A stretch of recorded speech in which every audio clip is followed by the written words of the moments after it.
Olá, amigos da TV Justiça. Está começando mais uma edição de plenárias. Você já sabe, são os destaques entre as decisões dos ministros do Supremo Tribunal Federal que você já acompanhou em direto do plenário, respectivamente quartas e quintas-feiras.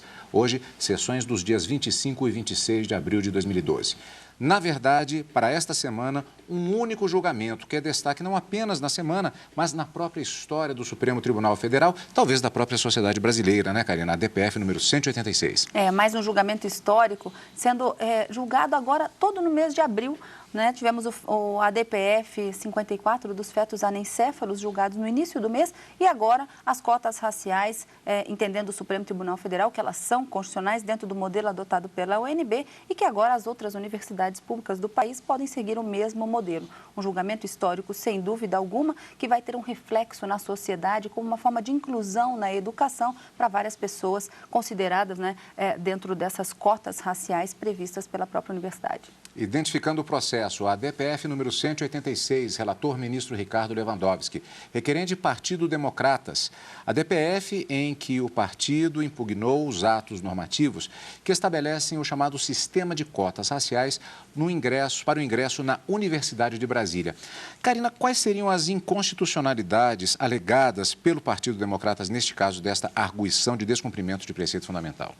Foram vários princípios que foram argumentados como tendo sido violados por essas normas com relação à própria Constituição. Então, alegava-se a violação da dignidade da pessoa humana, a violação do princípio republicano, na medida em que a Constituição estabelece no seu artigo 208 que o acesso aos níveis mais elevados de ensino, pesquisa e atividades artísticas deveria ser considerada a capacidade de cada um. E entendia o Partido Democratas que essa capacidade, a forma como aferida esse ingresso por meio das cotas na universidade pública, no caso da UNB, não obedeceria a essa capacidade, mas sim critérios elaborados pela própria instituição, subjetivos, e que isso feriria a meritocracia prevista no princípio republicano, ou seja, o sistema de mérito. Aquela pessoa que fosse mais capaz ou mais capacitado intelectualmente deveria ser o dono da vaga e que isso estaria sendo violado. Além de vários outros princípios, como o da legalidade, devido ao processo legal e, principalmente, eu acredito que essa tenha sido a maior tônica durante o julgamento, o princípio da igualdade, da isonomia, na medida em que você deve tratar de forma igualitária aquelas pessoas que são iguais e os desiguais na medida das suas desigualdades. E como interpretar este princípio? Foi justamente a forma como os ministros acabaram entendendo que essa ADPF deveria ser julgada improcedente e que o sistema de cotas não fere esse princípio da igualdade, justamente porque trata de forma diferenciada, promovendo uma igualdade chamada igualdade material, que é justamente você tratar de forma diferente aquelas pessoas que estão dentro de uma minoria, que deve ter um tratamento diferenciado em razão de alguma situação, aqui no caso, por conta de uma evolução histórica, de marginalização, de discriminação social, e que, por isso, haveria uma discriminação positiva, nas palavras do ministro César Peluso, e que, portanto, não violaria a Constituição. Mas foram vários os princípios argumentados que foram sendo rebatidos quase que ponto a ponto pelo relator e pelos demais ministros no Supremo. Outra pergunta, a decisão neste caso, ela vale para outras entidades que procurem seguir um modelo semelhante ao adotado pela Universidade de Brasília? Essas decisões proferidas pelo Supremo em sede de controle concentrado de constitucionalidade, quando decididas pela maioria dos votos dos ministros, elas têm um efeito vinculante. Isso significa que outras universidades públicas que quiserem adotar também esse sistema de cotas, deverá adotar nos moldes como decidido pelo Supremo Tribunal Federal, ou seja, de forma transitória, que essa política afirmativa não pode ser permanente, que ela deve promover, sim, essa inclusão, enfim. E aquela pessoa que, de repente, se sentir prejudicada, poderá ingressar com uma ação chamada reclamação, prevista na própria Constituição Federal, no Supremo Tribunal Federal, para arguir a violação da autoridade da decisão proferida pelo Supremo em sede de arguição de descumprimento de preceito fundamental. A primeira parte da sessão da quarta-feira, dia 25, foi marcada, a exemplo de outros processos de grande repercussão e com grande quantidade de participantes, pelo número elevado de sustentações orais da tribuna. Por isso, o relator fez a apresentação de um relatório resumido. Segundo o ministro Ricardo Lewandowski, o relator, o original distribuído aos demais ministros da Casa tem mais de 40 páginas. E foi seguido pelas sustentações orais dos representantes do Democratas, de interessados como a Universidade de Brasília e dezenas de amigos da Corte, os chamados amici curiae, que acrescentaram informações para o convencimento dos ministros nesse caso. Karina, informações estas que já foram acrescentadas antes em uma famosa, na verdade, audiência pública que marcou este caso. Nos dias 3, 4 e 5 de março de 2010, o ministro Ricardo Lewandowski comandou a audiência pública em que foram ouvidas várias entidades, Ministério da Educação, a Procuradoria-Geral da República, a Advocacia-Geral da União, várias entidades, o Conselho Federal da própria OAB, vários antropólogos, um médico geneticista, para dizer que não há um conceito genético de raças, enfim. Várias informações foram colhidas durante esses 3 dias de audiência pública para que os ministros, e não apenas o relator, pudesse embasar o seu voto e decidir a favor ou contra essa política afirmativa em relação às cotas raciais na UNB. Na segunda parte da sessão da quarta-feira, a apresentação do voto do relator. Ele citou doutrinadores como o jurista Dalmo Dallari, entre outros, quando abordou a necessidade de combater a chaga da desigualdade e prosseguiu falando sobre a chamada justiça distributiva. Vamos rever.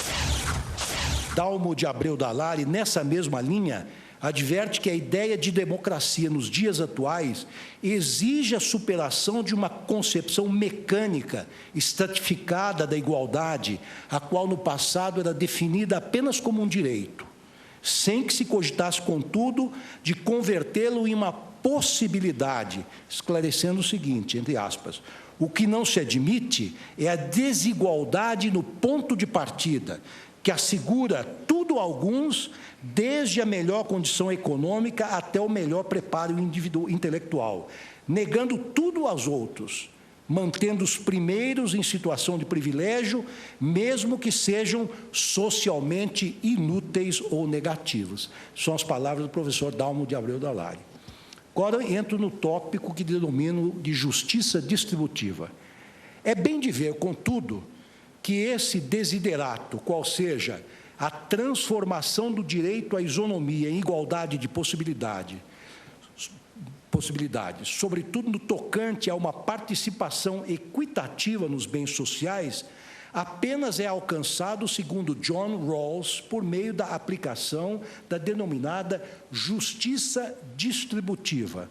Só ela permite superar as desigualdades que ocorrem na realidade fática, mediante uma intervenção estatal determinada e consistente para corrigi-las, realocando-se os bens e oportunidades existentes na sociedade em benefício da coletividade como um todo. E, nesse sentido, John Rawls diz o seguinte, entre aspas, as desigualdades sociais e econômicas devem ser ordenadas de tal modo que sejam, ao mesmo tempo, consideradas como vantajosas para todos dentro dos limites do razoável, e 2, vinculadas a posições e cargos acessíveis a todos. Em longo voto, o relator aborda a evolução das políticas afirmativas e o que podemos chamar de seu poder transformador. Tais programas trazem, pois, como um bônus adicional, a aceleração de uma mudança na atitude subjetiva dos integrantes desses grupos, aumentando a autoestima que prepara o terreno para a sua progressiva e plena integração social. Ainda sob essa ótica, há que se registrar uma drástica transformação na própria compreensão do conceito de justiça social nos últimos tempos, com efeito para além das políticas meramente redistributivas, surgem agora as políticas de reconhecimento e valorização de grupos étnicos e culturais.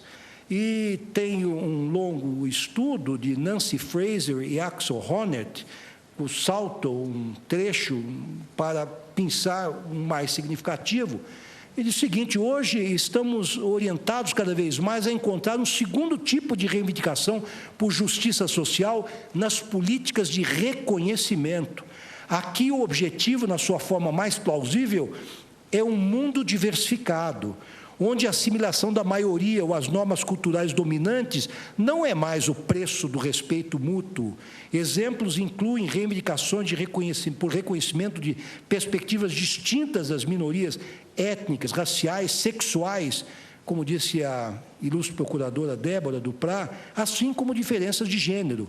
Esse tipo de reivindicação tem atraído recentemente o interesse de filósofos políticos. Aliás, alguns deles estão procurando desenvolver um novo paradigma de justiça social que coloca o reconhecimento no centro da discussão. Reforçando a necessidade de que a política de cotas tenha um caráter transitório, o relator se encaminhou para o final do voto. Não basta, pois, como já adiantei acima, que as políticas de reserva de vagas sejam constitucionais do ponto de vista da nobreza de suas intenções. É preciso também que elas, além de limitadas no tempo, respeitem a proporcionalidade entre meios e fins colimados, em especial que sejam pautados pela razoabilidade. As experiências submetidas ao crivo desta Suprema Corte têm como propósito a correção de desigualdades sociais historicamente determinadas, bem como a promoção da diversidade cultural na comunidade acadêmica e científica. No caso da Universidade de Brasília, a reserva de 20% de suas vagas para estudantes negros e, entre aspas, de um pequeno número delas para índios de todos os estados brasileiros pelo prazo de 10 anos, constitui, a meu ver, providência adequada e proporcional ao atingimento dos mencionados desideratos. Dito de outro modo, a política de ação afirmativa adotada pela UNB não se mostra desproporcional ou irrazoável, afigurando-se também, sob esse ângulo, compatível com os valores e princípios da Constituição. Termino meu voto, senhor presidente, e passo para a parte dispositiva. Isto posto, considerando em especial que as políticas de ação afirmativa adotadas pela Universidade de Brasília, tem como objetivo estabelecer um ambiente acadêmico plural e diversificado, superando distorções sociais historicamente consolidadas. 2, revelam proporcionalidade e razoabilidade no concernente aos meios empregados e aos fins perseguidos. 3, são transitórias e prevêem a revisão periódica de seus resultados. E, finalmente, 4, empregam métodos seletivos, eficazes e compatíveis com o princípio da dignidade humana. Julgo totalmente improcedente esta ação de descumprimento de preceito fundamental. É como voto. Portanto, fechando a sessão plenária da quarta-feira, dia 25, reforçando, o relator da arguição de descumprimento de preceito fundamental 186, ministro Ricardo Lewandowski, julgou, como vimos, totalmente improcedente o pedido do Partido Democratas, afirmando assim a constitucionalidade dos atos administrativos da Universidade de Brasília. Repetindo o tema, em relação à adoção do sistema de cotas, o ministro Ricardo Lewandowski definiu que a política que foi instituída pela universidade atenderia, portanto, aos objetivos de pluralidade acadêmica, sendo inclusive uma arma eficaz na correção de desigualdades consideradas históricas. Esse julgamento foi suspenso, portanto, logo após o voto do ministro Ricardo Lewandowski. Tomou-se toda a sessão plenária da quarta-feira e o tema voltou ao julgamento para os votos dos demais ministros na sessão plenária da quinta-feira, dia 26 de abril de 2012. É o que nós vamos ver no próximo bloco de plenárias, logo depois do intervalo.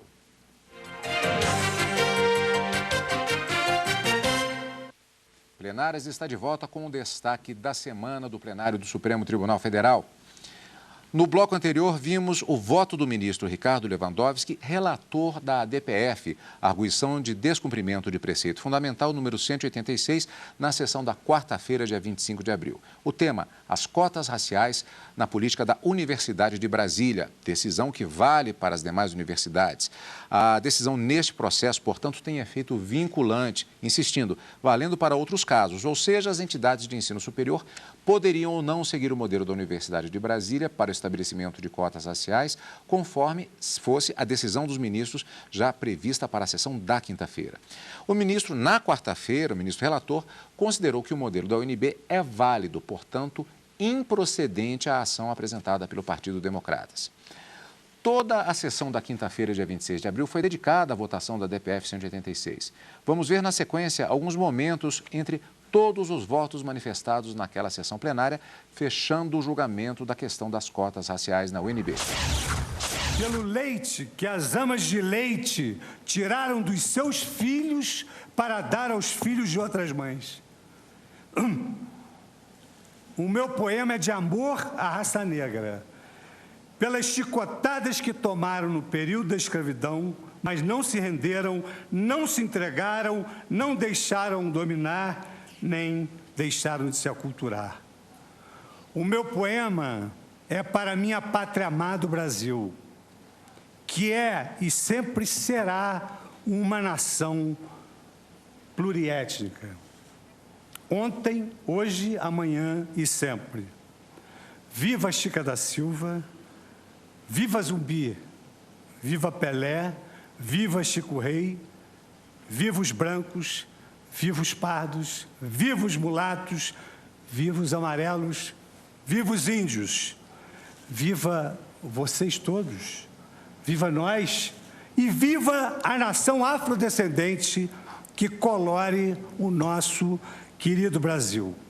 Voto pela improcedência da DPF, senhor presidente. Eu entendo que os princípios constitucionais, as normas constitucionais, os postulados da nossa Constituição que foram apontados pelo autor da ação como violados, na minha leitura e na minha compreensão, são justamente os preceitos, os postulados, os princípios, as normas que levam, data máxima vênia, à total improcedência da ação. É como voto, senhor presidente. Eu dei de presente a uma das minhas sobrinhas, que tem exatamente a pele negra, uma boneca. Dei para as duas igualmente, né? Um achou uma gracinha, a boneca que eu tinha comprado de artesanato no norte de Minas, as duas bonequinhas negras. A minha sobrinha, que é negra, rejeitou e não aceitou a boneca. Eu disse, como não? Esta boneca é linda. Ela disse, não, é feia, parece comigo. A marca de uma pessoa que tem um espelho que é o outro, tão diferente, é uma marca que assinala uma fragilidade humana difícil de se recompor. Ninguém nunca disse isso até onde me consta. Ela é que nas escolas onde frequentava não se reconhecia como padrão, como modelo que não era aquele dela. Por isso ela não aceitava o meu presente. Essas ações afirmativas se definem como políticas públicas voltadas, portanto, à concretização do princípio constitucional da igualdade material e à neutralização dos efeitos, que eu chamei ainda há pouco de perversos, da discriminação racial, da discriminação de gênero, de idade, de origem nacional, de compleição física. Na sua compreensão, a igualdade deixa de ser simplesmente um princípio jurídico a ser respeitado por todos e passa a ser um objetivo constitucional a ser alcançado pelo Estado e pela sociedade. A política pública de afirmação volta-se para o futuro. Ela independe de intuitos compensatórios, reparatórios, de cunho indenizatórios, simplesmente pela impossibilidade, não apenas jurídica, mas de outro ponto de vista, de responsabilizar as gerações atuais por atos dos antepassados, Essas políticas públicas estão voltadas ao futuro. Elas não compensam, elas estão atuando sobre a realidade de uma injustiça hic et nunc. Fica assente, pelo menos, a minha dúvida quanto à possibilidade de que esse modelo eventualmente seja estendido, vencido o seu prazo. Creio que, como eu disse, é um programa de 10 anos que já está no seu 8º ano de desenvolvimento. Eu tenho dúvida de que esse modelo possa prosseguir e não ter questionamento se não houver os necessários aprimoramentos. Mas com essas observações eu julgo improcedente. Entendo harmônica com a Carta Federal, com os direitos fundamentais nela previstos, a adoção temporária e proporcional às necessidades. do sistema de cotas para o ingresso em universidades públicas, considerados brancos e negros. Em síntese, acompanho o relator no voto proferido, julgando improcedente o pedido formulado na inicial desta DPF como voto. São esses os temas que foram magnificamente examinados, analisados, considerados pelo eminente ministro Ricardo Lewandowski, que deu a solução que se esperava em absoluta harmonia com o texto supremo da Lei Fundamental da República e com os compromissos que o Brasil assumiu na esfera internacional, notadamente ao subscrever aqueles importantíssimos instrumentos que explicitam o repúdio total ao racismo e a quaisquer outras práticas de discriminação étnico-racial. Assim, senhor presidente, eu com essas considerações, mas enfim, o meu voto mais completo será anexado aos autos, eu também julgo improcedente a presente arguição de descumprimento de preceito fundamental e, por isso mesmo, acompanho integralmente o douto voto do eminente ministro Ricardo Lewandowski. A partir desta decisão, ministro Lewandowski, tão magistralmente conduzida por Vossa Excelência, o Brasil tem mais um motivo para se olhar no espelho da história e não corar de vergonha. É como voto e proclamo o resultado. No mérito, após o voto do senhor ministro Ricardo Lewandowski, relator, julgando totalmente improcedente a arguição, Sua Excelência foi acompanhado, no mérito, pela unanimidade dos ministros da Casa, no sentido, portanto, da improcedência da ação. É a proclamação do resultado. Agradeço a presença de todos e declaro encerrada esta sessão. Vale o registro de que esta sessão plenária foi a primeira sob a presidência do ministro Aires Brito, que tomou posse na semana anterior em sessão solene e que acompanhamos aqui na TV Justiça. Karina, portanto, foi considerada por unanimidade improcedente a DPF número 186, em relação especificamente ao programa de cotas da Universidade de Brasília. É uma decisão erga omnes, ou seja, ela se estende também em relação aos limites do que foi apresentado na DPF às outras instituições de ensino superior, mas o tema das cotas, ele não se esgota, podendo ser analisado possivelmente, talvez até na próxima semana, já que ele continua, o tema em si continua na pauta. Nós tínhamos na quarta-feira uma pauta publicada em que envolvia uma ação direta de inconstitucionalidade contra a lei que cria o ProUni, que é uma forma de promover incentivos fiscais a universidades, aí sim particulares e não públicas, quando elas promovem reservas de algumas vagas para pessoas, por exemplo, que são provenientes do ensino público ou, de uma certa forma, cotas raciais também para índios, para negros, pardos. E isso também, alguns pontos, alguns dispositivos da lei são questionados em sede de ação direta de inconstitucionalidade. E havia também na pauta de julgamentos um recurso extraordinário de um candidato a uma vaga no vestibular que teria sido preterido em razão, embora tivesse alcançado uma nota satisfatória para a aprovação, teria sido preterido em razão dessas cotas reservadas para algumas pessoas em relação a essas minorias. Então, é um tema que possivelmente pode voltar a ser discutido, tomando por base toda essa discussão que nós tivemos durante a quarta e quinta-feiras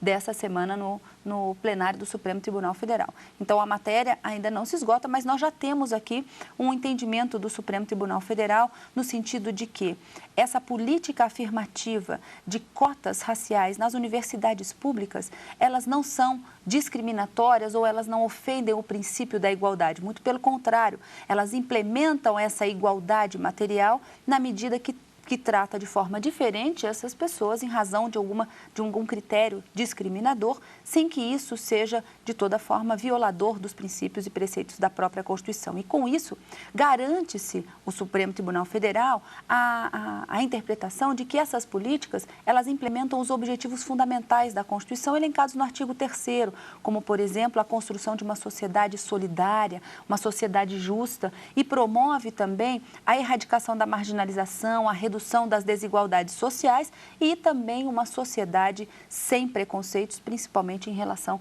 à cor. Esse, ao meu ver, foi o grande recado que nós podemos tomar, a grande lição que nós podemos aprender no plenário do Supremo Tribunal Federal com o julgamento dessa ADPF 186. E houve várias colocações também feitas nos votos dos ministros, como vimos agora, como, por exemplo, o ministro Celso de Mello fez observação sobre o atendimento da forma como essas cotas são colocadas, especificamente no caso da UNB, em relação aos tratados internacionais, que também poderia ser objeto de um questionamento. O ministro Celso de Mello fez uma manifestação nesse sentido. Interessante também a manifestação, aliás, foram vários votos, diversos pontos foram colocados, questões muito interessantes, estão disponíveis, inclusive, no site do Supremo Tribunal Federal, mas aqui eu chamando a atenção sobre o voto do ministro César Peluso, quando ele faz a observação referente ao fato de que, embora se argumente que se faz um resgate histórico, trata-se, na verdade, de medidas para o futuro. E o ministro Ricardo Lewandowski deixou bem claro, como vimos também, a questão da transitoriedade dessas medidas aliadas a todo um arcabouço de políticas de inserção especificamente, ou seja, a necessidade de um equilíbrio na aplicação dessas políticas de afirmação.